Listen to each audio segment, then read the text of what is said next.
పండిస్తే చాలదు కదా, దాన్ని వాడేలాగా కూడా చేయాలి. వీళ్ళందరూ దీన్ని మాత్రమే పెంచుతుంటే అక్కడికి the story doesn't end there, అది still the starting of the story.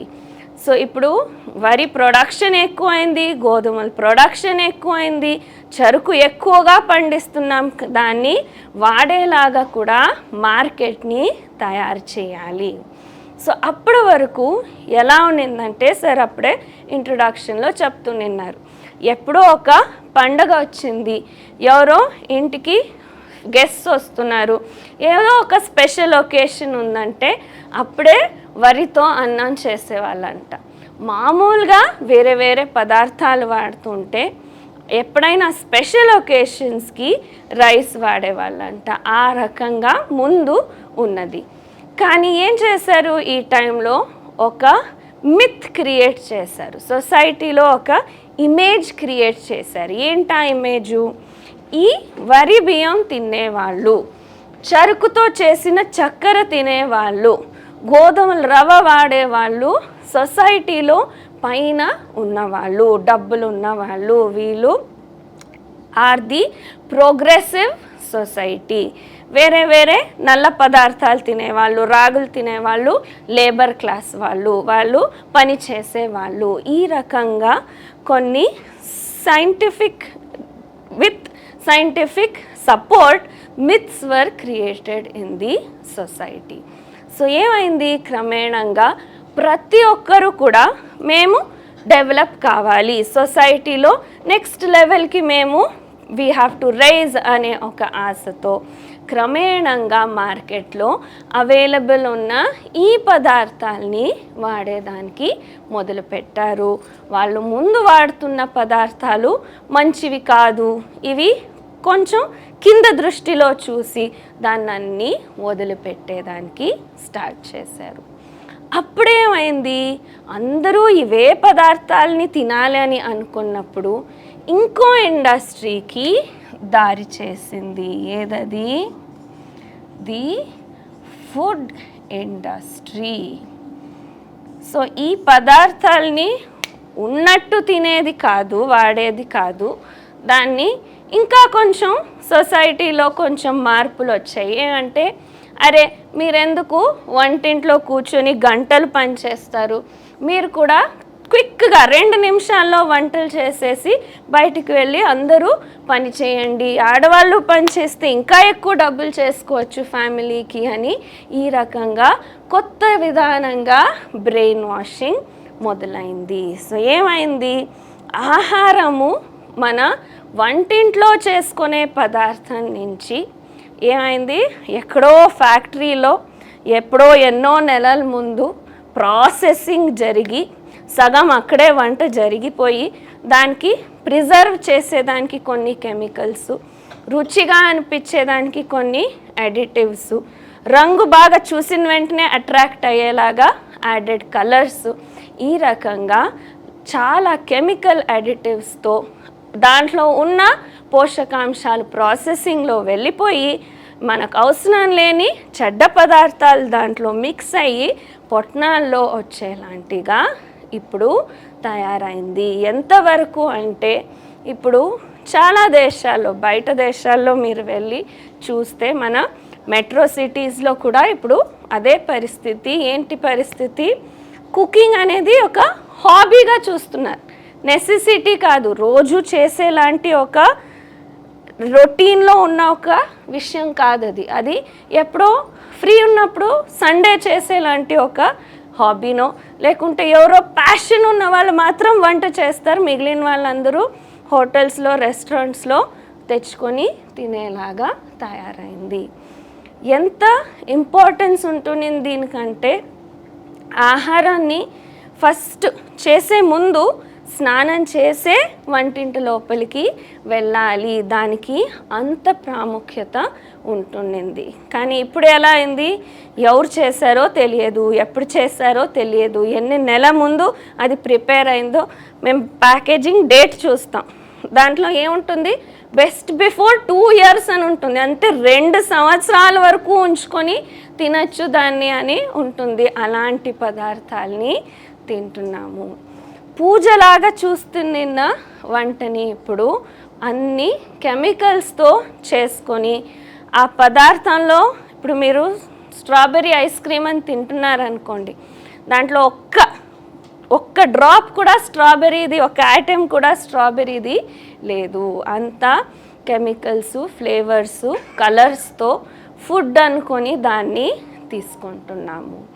So ఎప్పుడైతే మన దేశంలో, ప్రపంచంలో కిచెన్ అనేది, వంటింటి అనేది ఒక రూమ్ నుంచి ష్రింక్ అయిపోయి కిచెనెట్గా తయారైంది. అంటే హాల్లోనే ఒక మూలలో ఒక కౌంటర్ వేసేసి ఒక సింకు, ఒక ఫ్రిడ్జ్, ఒక మైక్రోవేవ్ ఉంటే చాలు. ఎందుకంటే వంట చేసేదైతే లేదు, బయట నుంచి తెప్పించుకుంటాం, వేడి చేసుకుంటాము, తింటాం, దాన్నే ఫ్రిడ్జ్లో పెట్టుకొని 3-4 రోజులు వాడతాము అనే కాన్సెప్ట్ ఎప్పుడు వచ్చిందో అప్పుడు ఈ ఇండస్ట్రీ, ఇప్పుడు మీరు చూస్తున్నట్టు ఫర్టిలైజర్ ఇండస్ట్రీ నుంచి వచ్చినది ఫుడ్ ఇండస్ట్రీ అయితే, ఫుడ్ ఇండస్ట్రీ నుంచి ఇంకో ఇండస్ట్రీ వచ్చింది. ఏదది?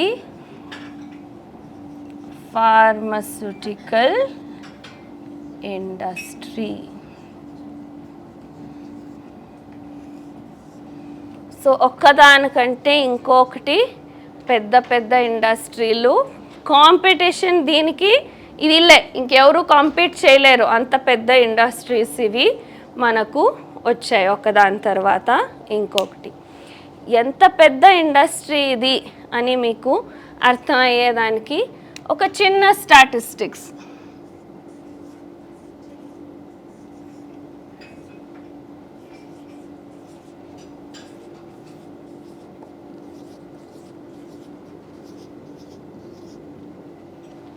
ఎంత ఇది?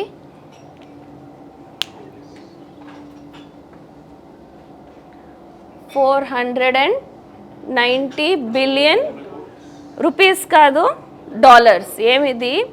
ఇది 2022-23, ఇంకా నేను నెక్స్ట్ ఇయర్ది అప్డేట్ కాలేదు, పోయిన లాస్ట్ ఇయర్ స్టాటిస్టిక్స్. ఇది ఇండియన్ బడ్జెట్ అంటే ఏంటి? మన దేశం మొత్తం అన్ని దానిలకి కలిపి, roadways, railways, defence, agriculture, irrigation, అన్ని దానికి డెవలప్మెంట్కి కలిపి అవసరం ఉన్నది ఒక సంవత్సరంలో అని వాళ్ళు ఎస్టిమేట్ వేసిన అమౌంట్ ఇదైతే,